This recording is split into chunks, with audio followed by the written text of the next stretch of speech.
I love making something. I love getting up in the morning and know that what I do is make something. I've always liked making things. And to be honest with you, I found out at an early age, in my 20s, that I could make wine that people really liked. My father drank wine when I was growing up, and which was unique back then because most American parents drank vodka and beer, but he had traveled all over the world, and so he had drank wine. So I went off to college and worked in restaurants.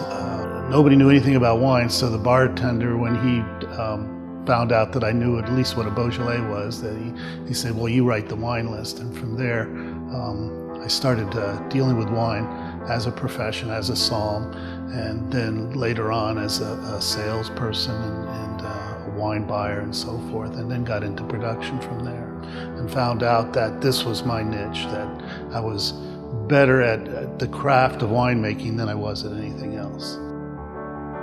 When I first met Chris, I owned a restaurant, and I asked him if I please could buy a case of wine for my restaurant, which was in 1992. When we got married, I had that case still in my cellar. I had never sold it, and we drank a bottle of the 92. It was absolutely superb, and it's still superb. If you talk about a wine to be memorable, Chris makes wines that if you drink them in 12 to 20 years, it will be memorable. And yet it tastes very nice and very vibrant when you taste it now.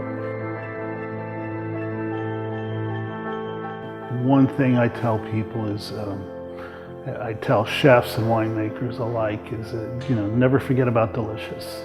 Sometimes we're putting things that are super complex and really different and all that, and I sit there and go, yeah man, but you kind of forgot about delicious. You can talk about all the media and everything else, but if I can get people just to really love my wine, then I'm set. Then I get to do it for another year until the next vintage. And then I love it. I really do. Chris is very cerebral when it comes to winemaking. Yes, he shares with me some of the aspects, but basically it's very personal for him. He emerges from the vineyard and is still thinking about it. He always thinks about the grapes. Sometimes people think I'm, a scientist or an artist or farmer and all these things. And certainly winemaking encompasses all that. But what we really are craftsmen. Craftsmen make a product that have artisanship in it, but it's not just science and it's not just art. It's just kind of a thing. And I'm very, very happy and blessed to be a craftsman. From our balcony, you can see all of Red Mountain. It is that small an appellation.